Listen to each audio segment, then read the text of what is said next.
Hello, everybody, wherever you are. Thank you very much for joining us. I'm Michael Peel, the executive editor of Nikkei Asia, and we're here to discuss Feeding Asia, a groundbreaking digital storytelling project published by Nikkei Asia recently about one of the biggest and most consequential stories of our times, and that is the international food crisis, its impact on the world's most populous region, and efforts to solve it.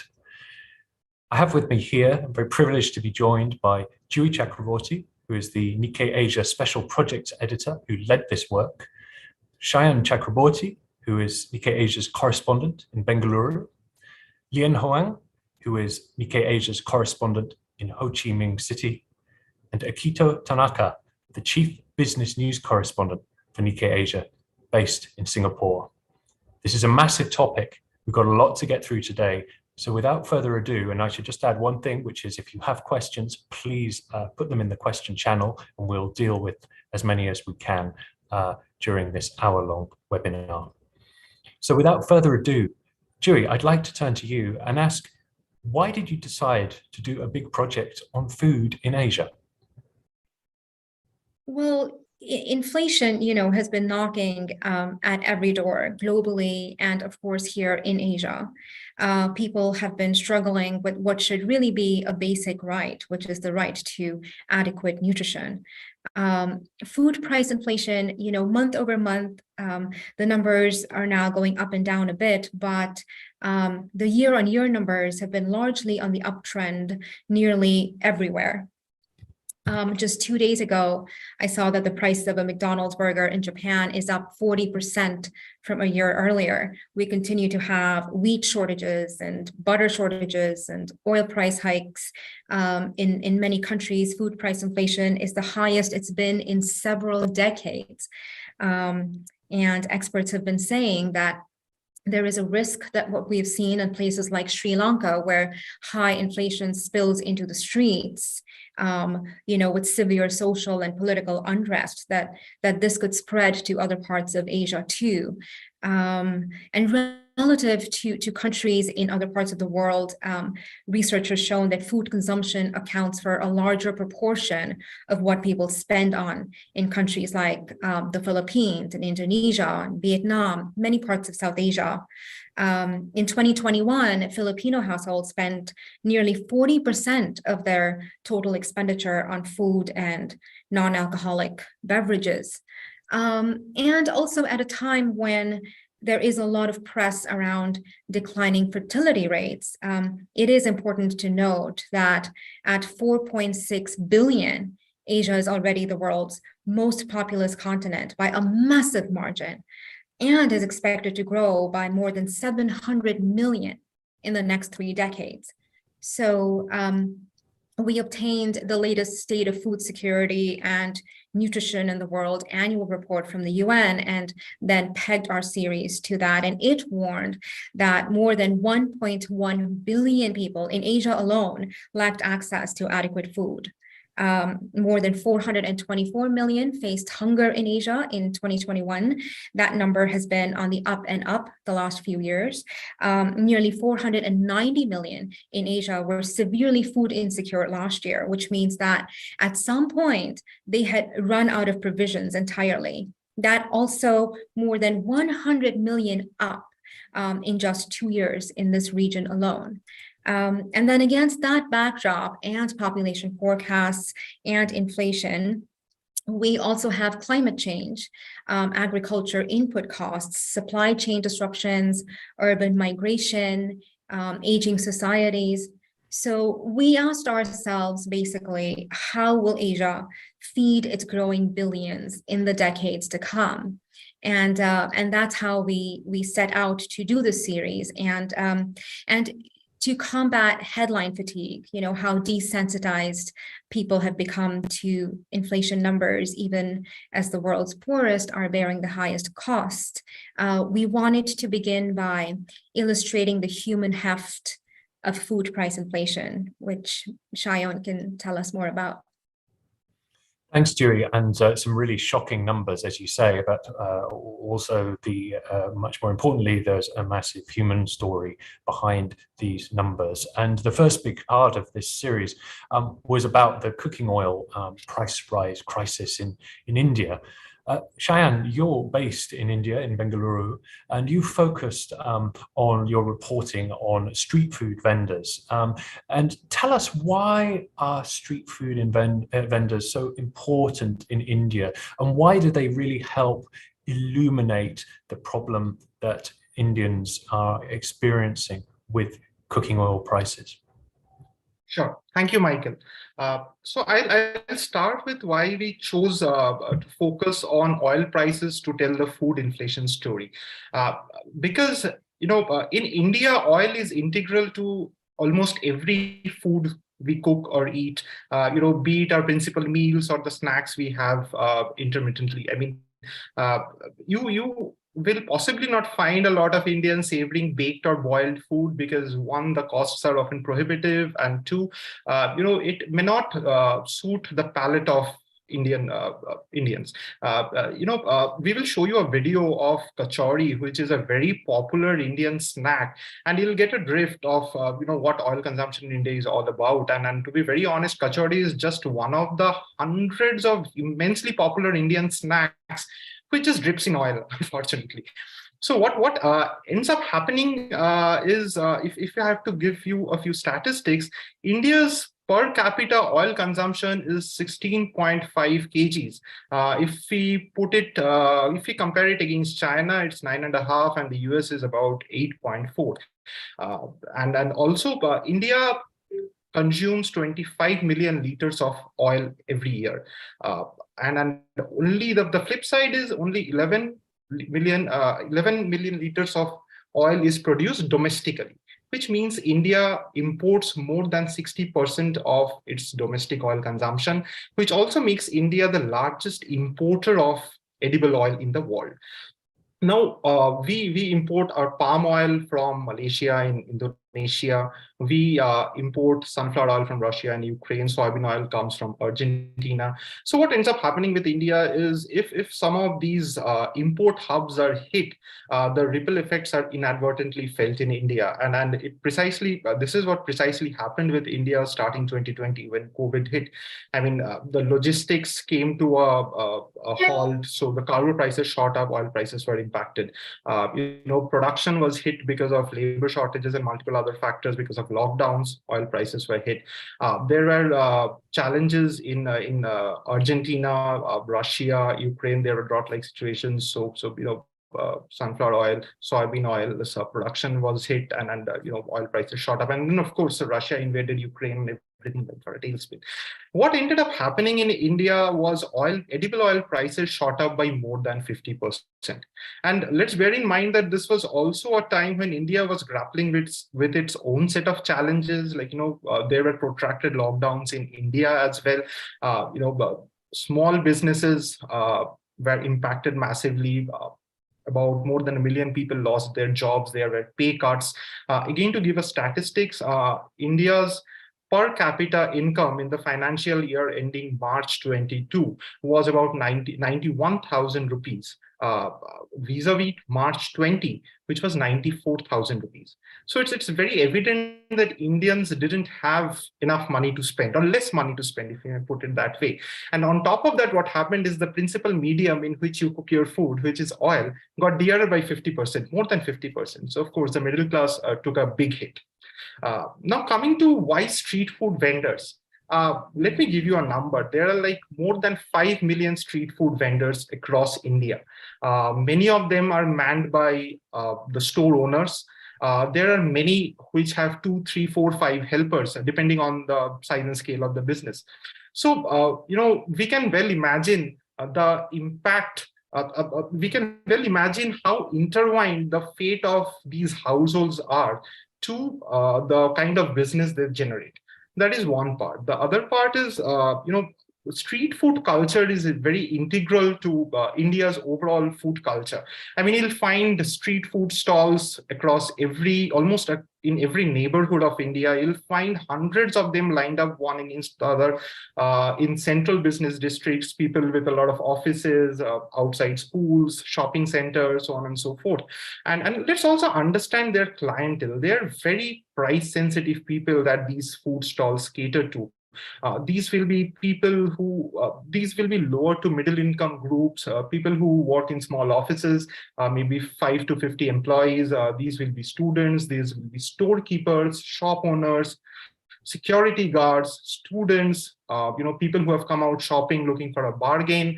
The food is really cheap here. It costs less than $1, largely in the range of 50 cents to 70 cents. Like $1 is like premium.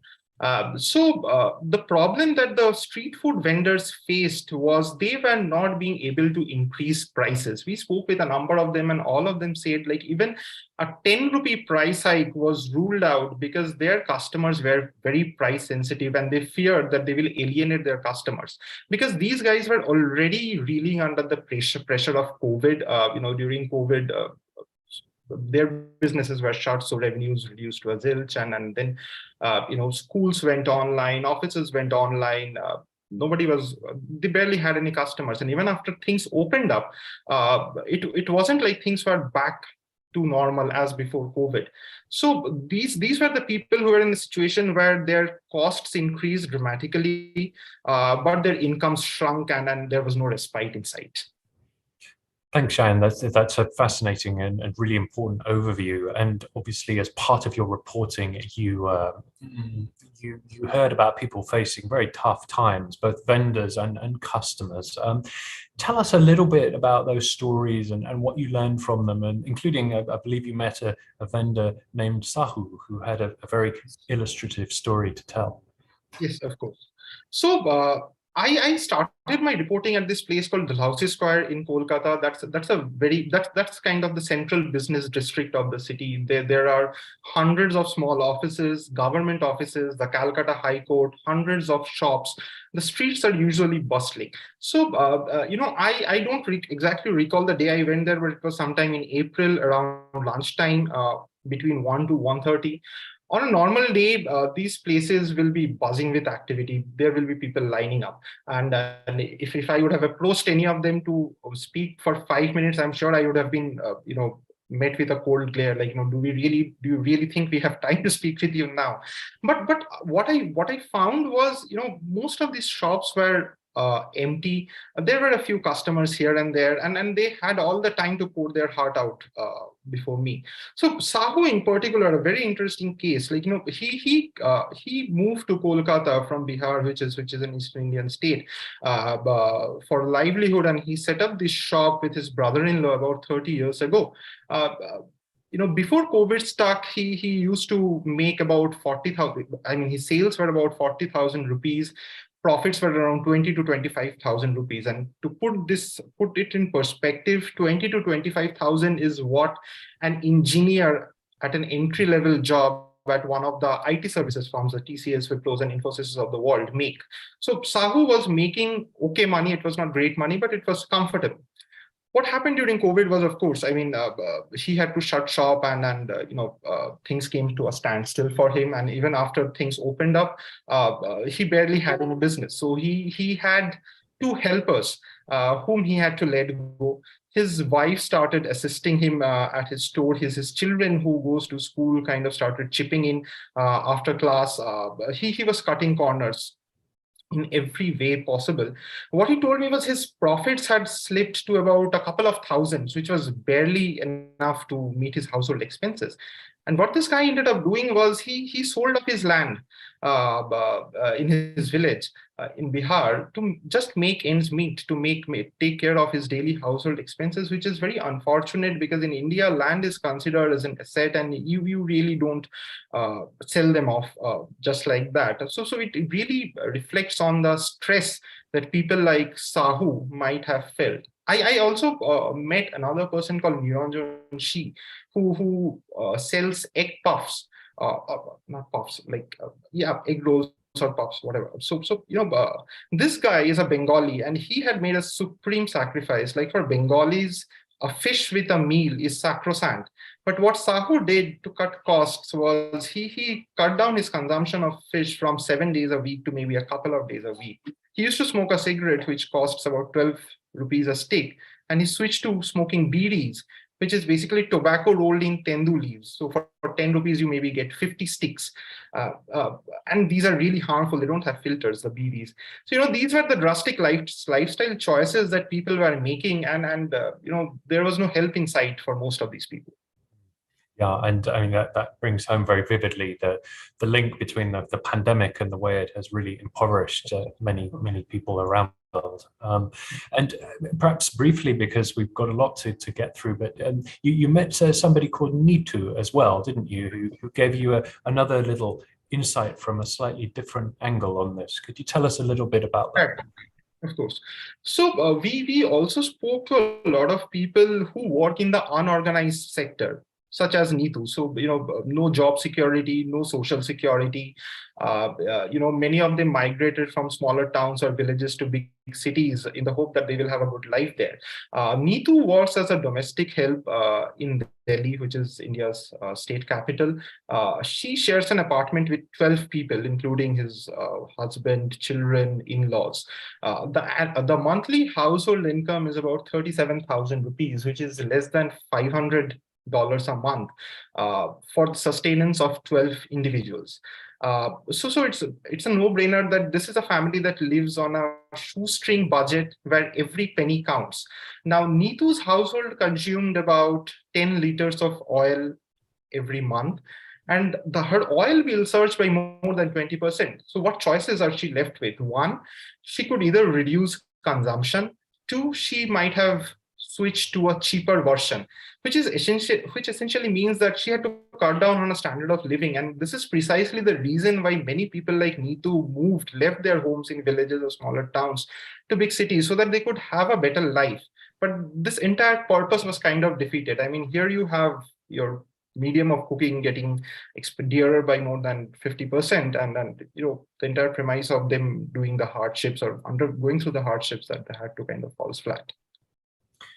Thank you very much, Cheyenne, for these really, really penetrating insights. And what you've done brilliantly there is sketch out the problem and that this is the scale of the crisis and the impact it is having on people in India and elsewhere in Asia. Sure. Second big part of the series was about what's being done in response to this crisis. And we focused initially on what we called Asia's new agricultural revolution. And Lien, you reported from Vietnam for this piece, which was a multi-handed affair with reporting from around this region. Give us a flavor of how this new agricultural revolution looked from Vietnam and what it's trying to achieve. Oh, you're muted.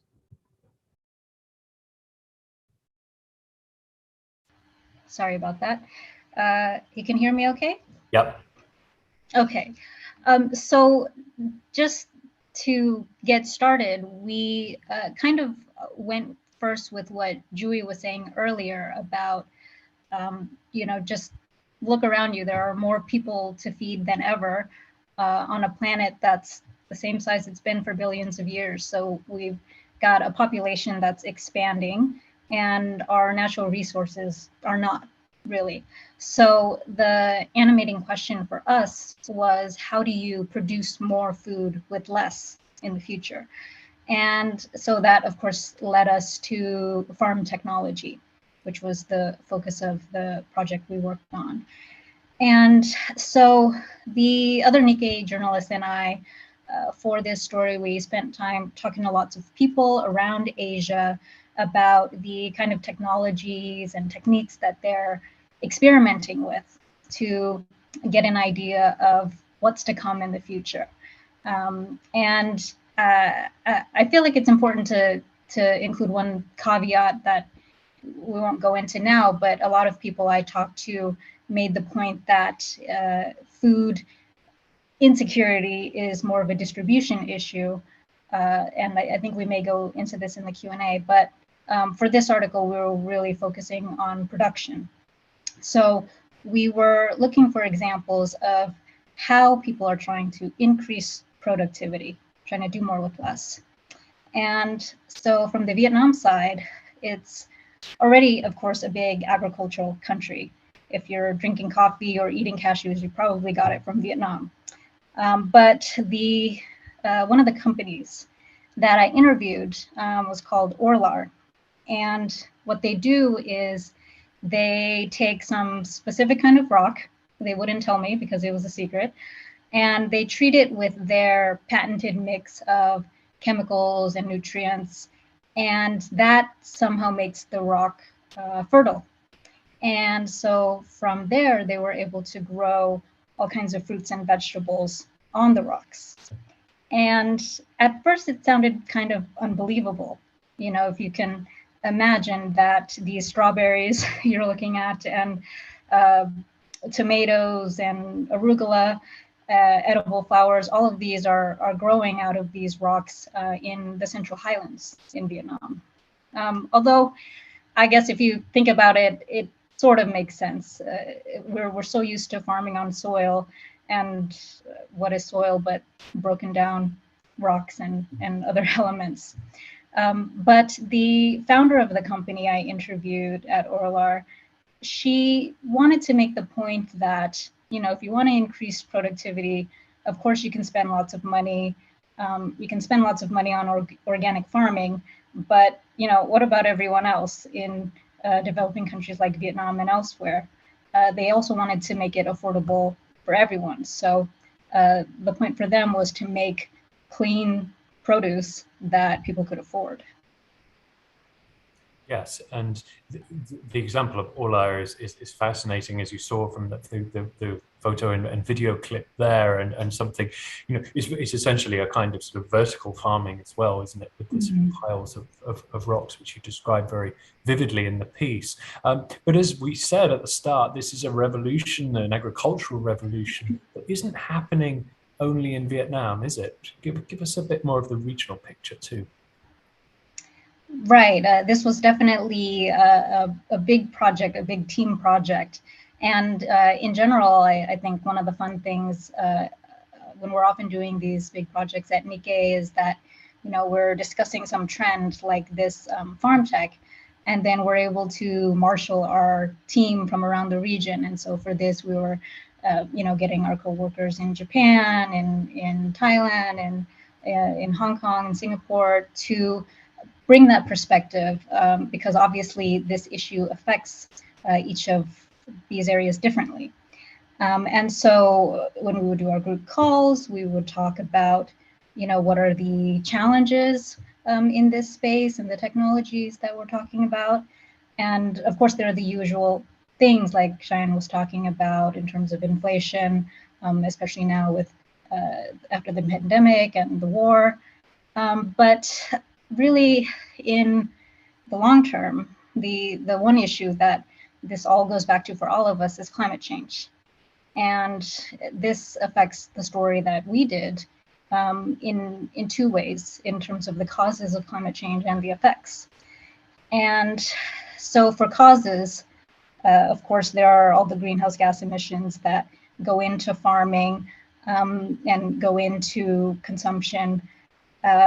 Even, you know, what Cheyenne was saying before about people having to cut back on meat and other expensive goods when prices are too high. You know, that's something that a lot of people in the region can't afford, but they will as the middle class gets bigger in Asia. Like when you look at all of the increase in poultry and beef consumption by 2030, half of that growth is going to come from Asia. And so that means more greenhouse gas emissions, more climate change.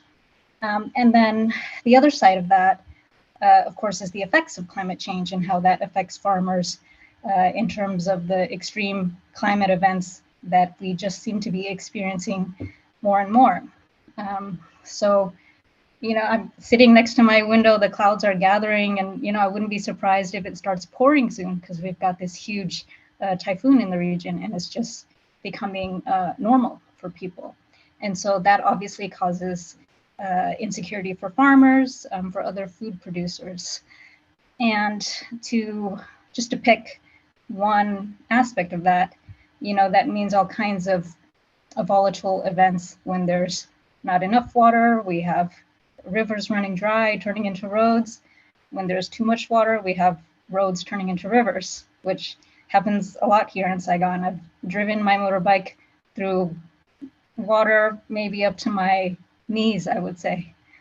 So this kind of volatile climate that our food producers have to deal with just adds to the challenge. And so a good example of that is rice, obviously the cardinal crop for our region. Anyone who's seen a rice field knows how much water that takes.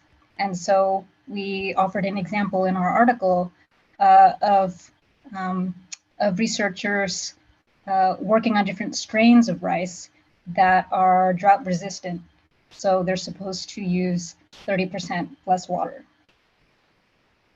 Yes, and as you say, in a world which, well, is both afflicted, the paradox, I guess, is it's afflicted by these terrible weather events, which often involve flooding, but the long-term trend is also towards water shortages in many countries, and that's the kind of double problem that we need to deal with here.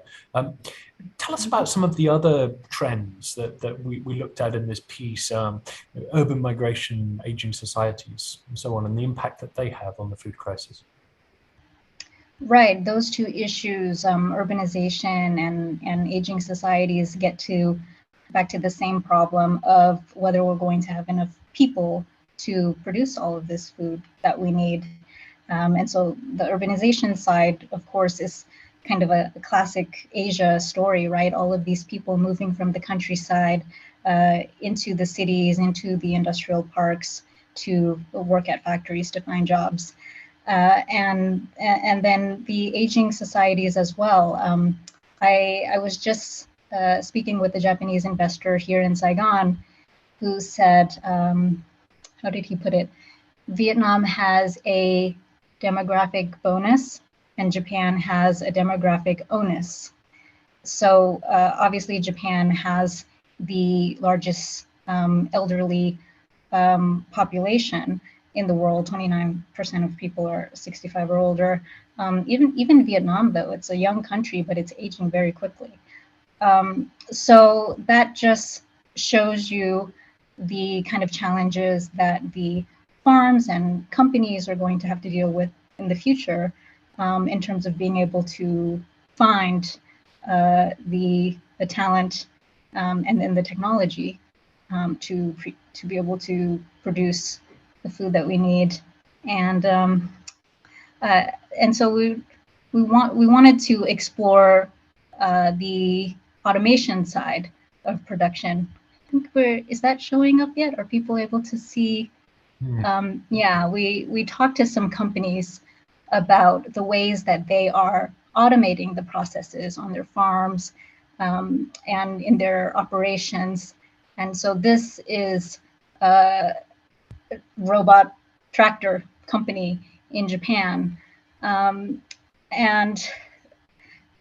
I think I'm just going to have a little sample of how their technology works. But this is kind of a big flashy example, but there were lots of companies, finding ways to automate all aspects of their operations, whether it's tilling the soil with tractors or seeding, harvesting, even down to little things like Internet of Things devices to monitor their soil nutrient levels, their water levels.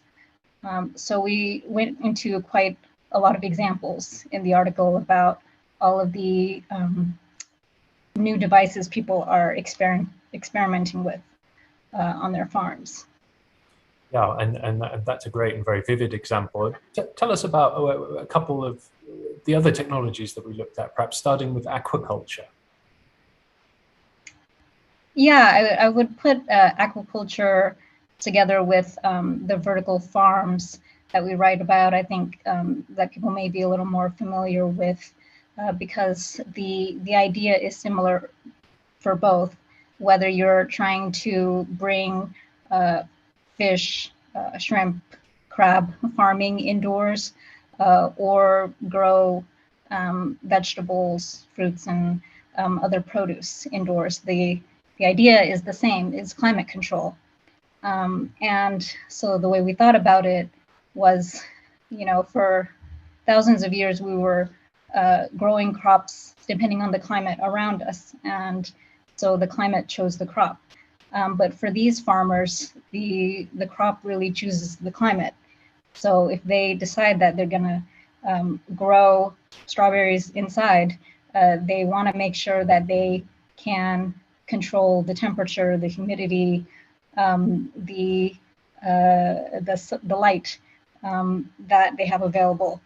And so for both the aquaculture, indoor farms and other vertical farms, the benefit is of course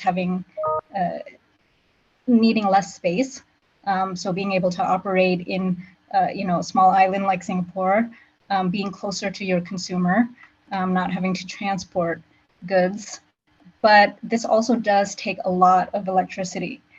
We gave one example of, I think it was a strawberry farm actually, where the indoor farm required 3,000% more electricity than just your traditional strawberry farm. So that's one of the big challenges the indoor farms still have to contend with. And perhaps just to round this off, one thing we looked at was Mizuno growing without soil, which is a very interesting new technology, isn't it? Could you just briefly tell us a little bit about that? Yeah, I hope people are able to see that one because that product looked really interesting from this company called Mebio. And so they basically took water, mixed it with nutrients, and turned it into a sort of hydrofoil, like a big plastic sheet. And so you could see the inventor like holding this big sheet, and then it looks like grass is growing out of it, but it's lettuce. Sorry to interrupt, team, could we get number 22? That's it. There it is. Yeah, so you can kind of see there the leaves growing out of, it looks like plastic. But the idea, of course, is to be able to grow this in arid places without much water and soil, and even off the planet. A Japanese astronaut took this invention on a spaceship and I guess was able to grow these plants out there just to kind of demonstrate that it works. Yeah, and that's a nutritious note on which to end that section. And again, thank you for that whirlwind tour through this enormously important development of agricultural technology around Asia. And the third and final big section of our series was looking at the really blue sky stuff, the solutions of the future. And it was what we call the next food frontier, looking at food technology from synthetic meat production to flash freezing. And the idea of the proponents of these technologies is that over time, they could feed many more people using many fewer resources. I'd like to bring in Akito here, because Akito, you got the chance to have a very striking experience, which was to taste lab-grown meat in Singapore, where you're based. How did you find it? Yeah, so it was an interesting experience. I mean, as a reporter, we get to try out, a lot of odd stuff, but this was, I have to say, one of the oddest thing that I've tried. So the product itself, it's a cultivated meat. So the meat itself is they take a cell out from a live chicken, and then they will multiply these cells in a stainless tank. and it will eventually become a cultivated meat. And the company that's doing this is called Eat Just. It's a food tech unicorn based in California. And they do a invitation-only tasting dinner every week or once every week at this JW Marriott Hotel, which is an upscale hotel in Singapore. And we got to have a taste, which you can see it in the slide right now. And I don't want to be boring about this, but it actually tastes like chicken, and it's supposed to taste like chicken because it is a chicken. And the reason for Eat Just to do this in Singapore is that Singapore is currently the only nation in the world that has approved the commercialization of lab cultivated meat. And the version 1 product, this you're seeing it right now. It's on the it's in a form of chicken nugget, which is rather kind of boring. I mean, it's presented very nicely, but it is a chicken nugget. I mean, if you would have popped this in your mouth, you would just taste. You wouldn't probably notice the difference between a regular chicken nugget that's served at the first fast food stores and whatnot. But of course, including myself and everyone at this dinner knows that this is a one-of-a-kind chicken nugget. So we would use knife and fork and, cut it in a very small piece, and we will like investigate and put it in your mouth. And if you do that, you will notice a slight difference. The texture, I have to say, is a bit softer than a regular or usual chicken. And the cutting surface, you have to examine it very, quite carefully, but the cutting surface of the chicken is very smooth, and you don't really see the fiber. So there is a slight difference, but I mean, after all, it is a chicken nugget, so it tastes like chicken nugget. And this is fascinating, and already this has been embraced by at least one street food hawker in Singapore, hasn't it? Tell us a little bit about that. Do you want to come in, Julie? You're muted. You're muted.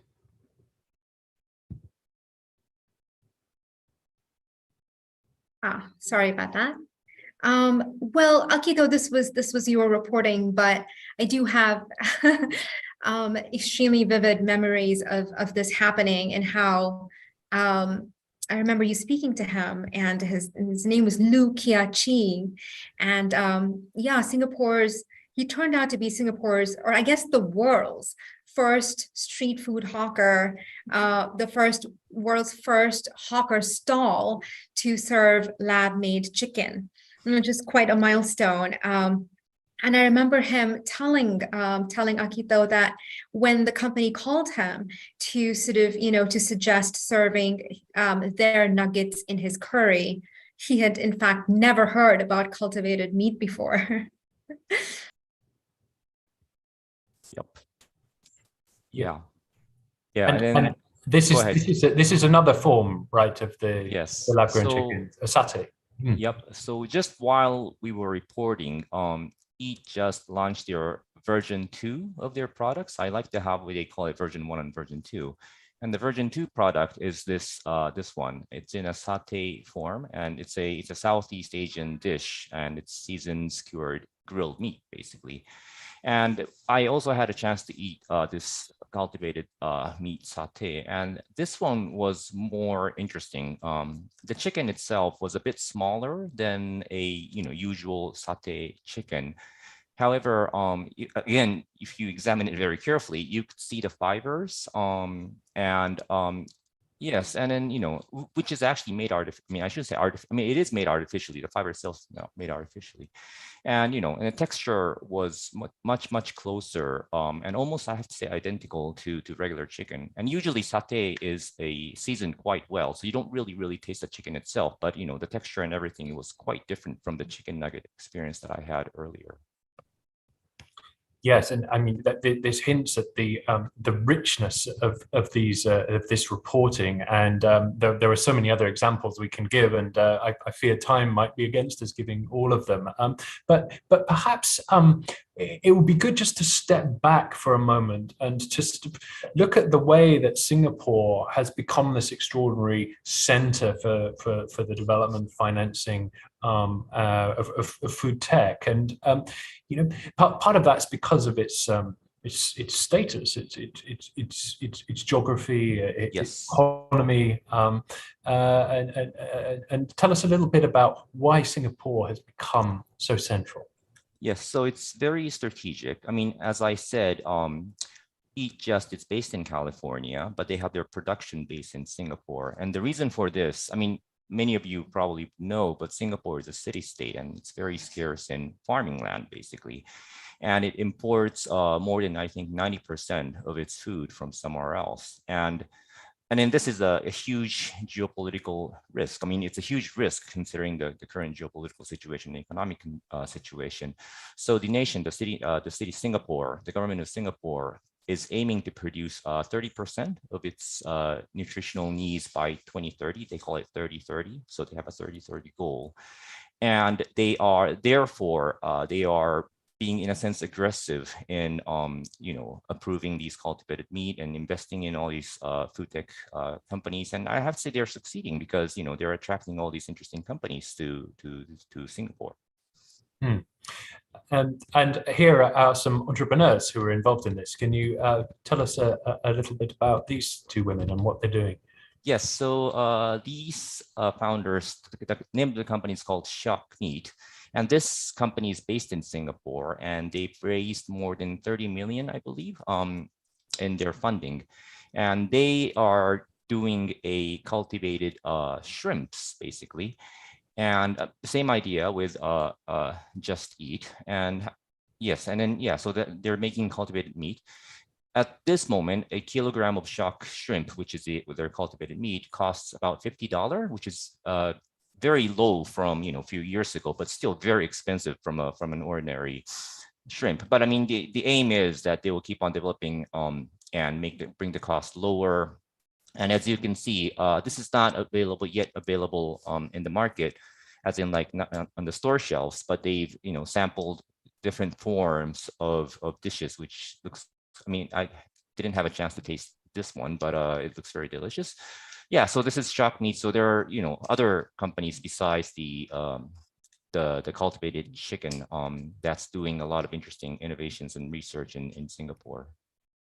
So thank you, Akito. And there are many other examples which we could go into, but I'm aware that I want to leave some time for questions. So perhaps we could just round off this section by talking about a different technology, which is also fascinating, which is the 3D printing of food. And tell us what we learned about this during our reporting.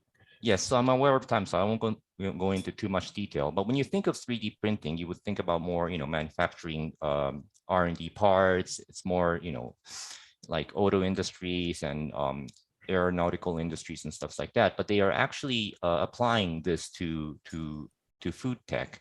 And the idea is by using this 3D printing technology and applying it into food, they will be able to make the food itself much more appealing to the consumers, and they can even control the ingredients. And in some cases, they could make it easier for, say, elderlies or people who have food sick to eat or swallow basically these foods. So there's one segment that's doing the actual cultivated meat, and there's another segment that's doing the 3D printing. And if they merge, as I said, chicken nugget may not look like may completely not look like chicken nugget right now, but if they merge, they would become more, in a sense, meat-like. So that's the technology that's been discovered around the 3D printing in this area.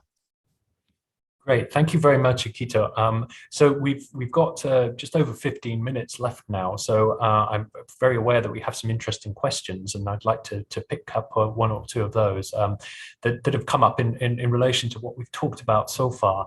There's a question here from Aries, which is, well, it says a question for Akito, but feel free, everyone else who feels like it, to pick it up too, which is, what is the environmental and financial footprint of lab-grown meat compared to farmed meat? And is it more sustainable?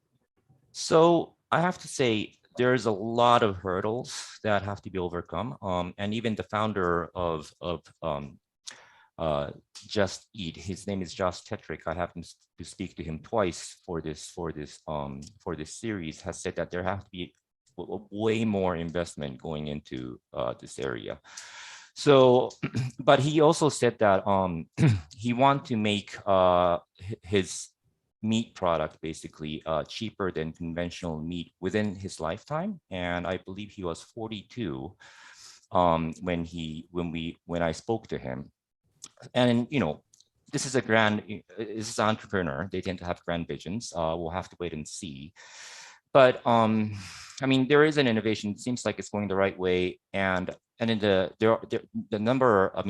amount of VC funding that's going into this area was increasing quite dramatically until last year. We'll have to wait and see for this year because apparently the market condition has kind of changed. But as long as there's a funding, etc., at least from these founders' vision, they do see at some point their product will become the mainstream of the meat that we'll be consuming in the future. Thank you, Akito. Anyone else want to come in on that? Julie, maybe? Yeah, I just wanted to add to that in terms of footprint itself, I think that what all of these people were sort of alluding to in our conversations with them is that this meat is made in a lab. And so we're already talking cutting that down exponentially, basically from traditional meat. I know Eat Just I think the CEO told Akito that they're also working on beef, and beef is the top driver of deforestation in the world. And we had a quote in our piece that said, if cattle were a country, it would rank third after the US and China in greenhouse gas emissions. All of that, nearly all of that would pretty much be gone when you're growing it all in a lab, according to the entrepreneurs in the industry. Thank you, Julie. There's a question here from Mariko, initially directed at Lien, but please also feel free to come in afterwards, anybody else, which is, what kind of government support is available for farmers and companies to increase production? And is there anything Vietnam can learn from Japan, where the questioner says agricultural policies have completely failed? There are definitely government policies, not specifically for technology or tied to productivity metrics. I would say that it's not unique to any particular country. I also write a lot about trade, and when we're writing about trade deals and other trade relationships with countries, the subsidies for the farm sector, the preferential policies that governments have for the agricultural sector are often the biggest sticking point. And it doesn't matter if you're a rich country, richer country like France or poorer like Vietnam. It's a common trend, but whether they work, I think it is a big question. I don't know specifically about Japan, but Vietnam is one of the biggest rice exporters in the world, along with Thailand, India, Philippines. And so Nikkei has been reporting about some possible export bans right now, as countries are worried about food security. And I think it's giving people some nightmares about, I forget what year it was, years back, when countries started doing this, and these policies kind of backfired because one country bans exports and then another country retaliates. So there are government policies, but I think the extent to which they are making the sectors more productive is really an open debate. Thank you. Anyone else want to come in on that? If not, I can move on to the next question, which is from Kitivit, who says, inflation in food prices is a big issue, but shouldn't we do something about food waste first? What did you all notice during your reporting? How big a problem is this? How much more can be done? How helpful would it be? I'll just say something quickly about that. I sort of alluded to it when I mentioned distribution, because so many people I talk to in the food sector say that we are producing enough food on the planet for everyone, but it's a matter of distributing it efficiently. And of course, food waste is a big part of that. And waste means different things depending on the country. So, developing countries like Vietnam, parts of Africa, the waste happens more on the production side when you don't have cold storage, when you don't have refrigeration to store food. And then in developed countries, the waste is coming more from the consumer side. I forget what the figures are. It's probably something shocking, like a third of the food bought in developed countries ends up thrown out. So I would agree with the questioner that that's a big part of the issue as well. Yep. And then we also looked at this this food wastage problem and looked at the company or technologies that may solve, in a sense, this wastage problem. And then we reported in this series about a technology called flash freezing.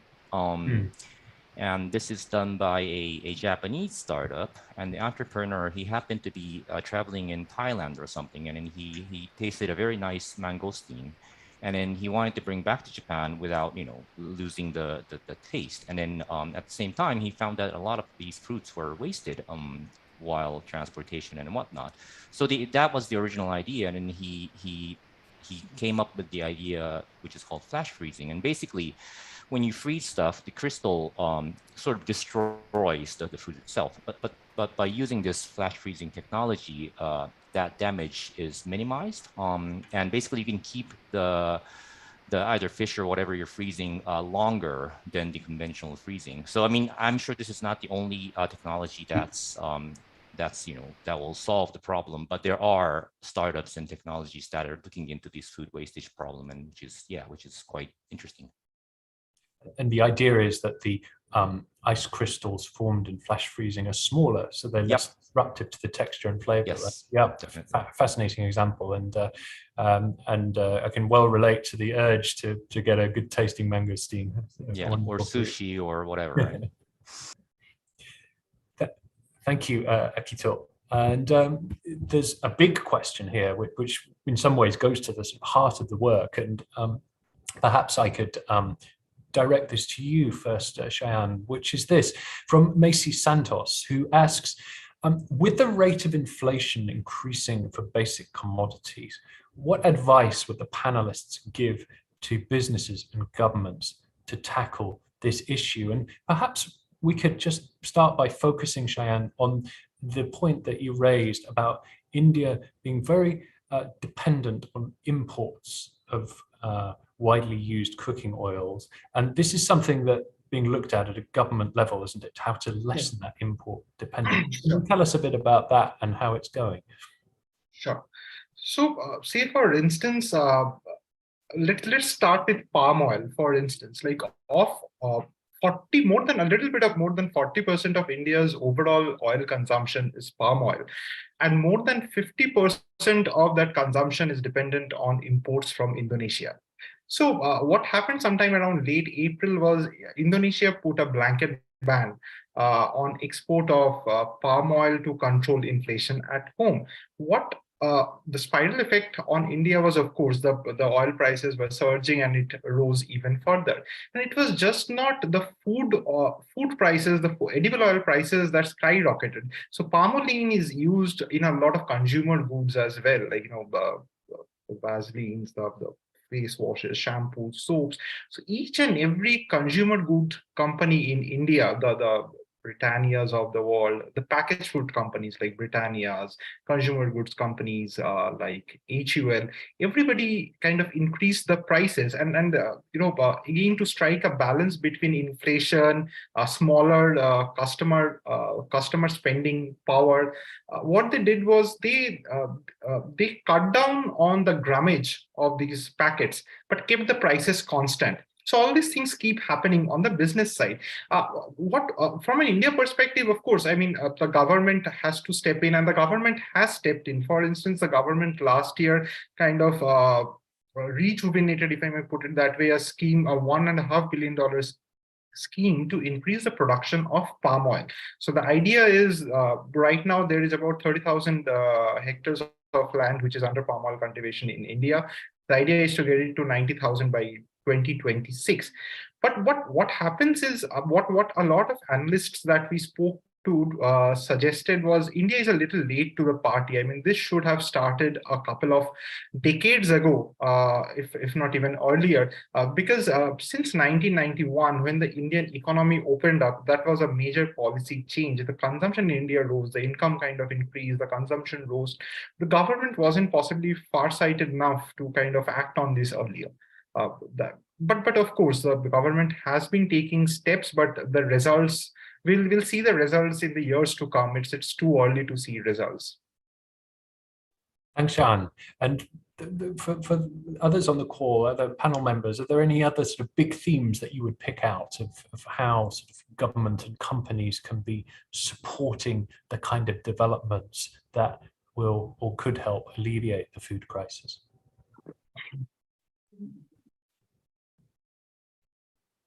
Hi, I could jump in here. So I just wanted to sort of add, speak on Shayan's sort of on the back of everything he said, which were all very important points.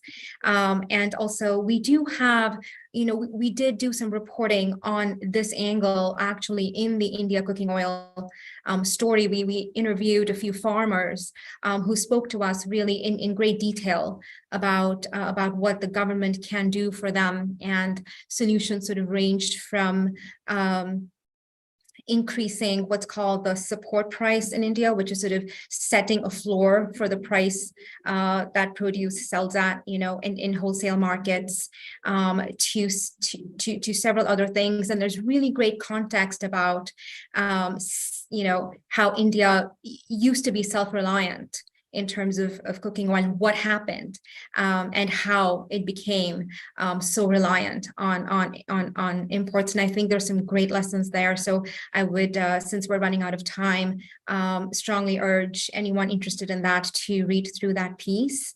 And more sort of broadly, people, pioneers in cellular agriculture did say to us that, there is a chance that cellular agriculture could fail, but it won't be because the science didn't add up. It would be because we didn't think about IP protection or governance or policy. So to the point of the person asking the question, we do need to be thinking about this sort of as a holistic ecosystem, and looking into what the stakeholders, whether it's private investors or government, need to be doing. But yeah, I would urge you to read the India cooking oil story because it had great context on this. Thank you. Thanks, Dewey. And let's stay with you. We've got a couple of minutes left literally now. I'd like to ask you just to sum up what you learned from this series. And when you ended it, when you finished it, did you feel hopeful? Did you feel depressed? Did you feel both at the same time? And what needs to happen next? Wow. I think the reporting, and the discussions today have illuminated the fact that the inflation crisis and all of the backdrop elements from climate to population are not going away anytime soon. But also that there is a hotbed of innovation happening in Asia.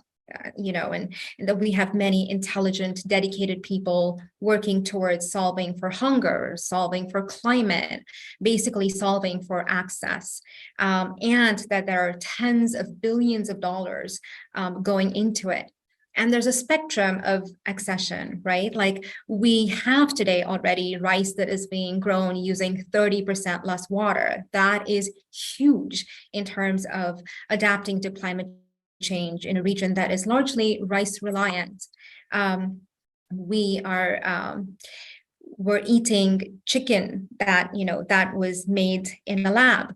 We have tractors that are tilling entire fields without a human. So that's all happening today, but it has to be scaled. So that's one end of the spectrum. On the other end, you have initiatives that might have more of a moonshot feel to them, like 3D printed food, where also the potential is huge. I mean, if you can customize ingredients, allowing the tailoring of flavor, texture, color, portion size, nutrients, calories, digestibility.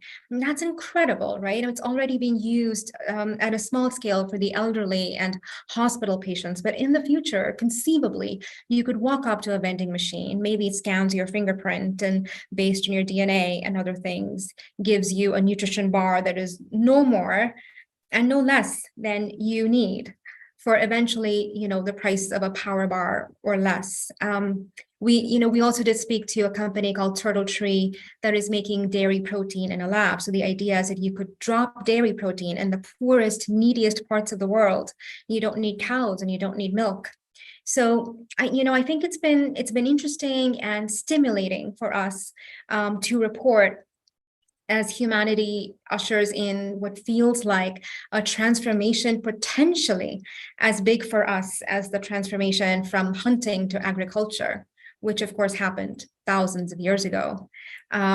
But there are challenges that remain as these companies scale and become more mainstream and bring costs down and make sure that eventually net we're doing better on every metric, from electricity to carbon footprint. But I feel that we could get to see a new era of sufficiency, if not abundance, and greater degrees of self-reliance that would shield nations from climate and pandemic and geopolitical chaos. So let's wait and see. I remain cautiously optimistic, though, I would say, about Asia's odds of feeding its growing population despite its shrinking resources in the decades to come, and being the home and being early funders and early adopters of ag tech and food tech and farming reform that could eventually be scaled around the world. Thank you, Jui, for that suitable conclusion, which had an epic quality and mixed optimism and realism. And thank you very much to everybody who has come on the call today, and the audience. Thank you for your excellent questions, and I hope you've enjoyed it. And thank you very much to the panelists. And I say with complete sincerity that having read every word of this series, I still feel like I learned new things myself on the call today, and I hope you in the audience feel like you learned something too. And so big thanks to all of our panelists for this wonderful piece of work, which you can read at asia.nikkei.com. It's called Feeding Asia, the series, and I look forward to seeing many of you, or hearing many of you, and hearing your excellent questions in the audience next time. Thank you very much, everybody, and good day to you wherever you are.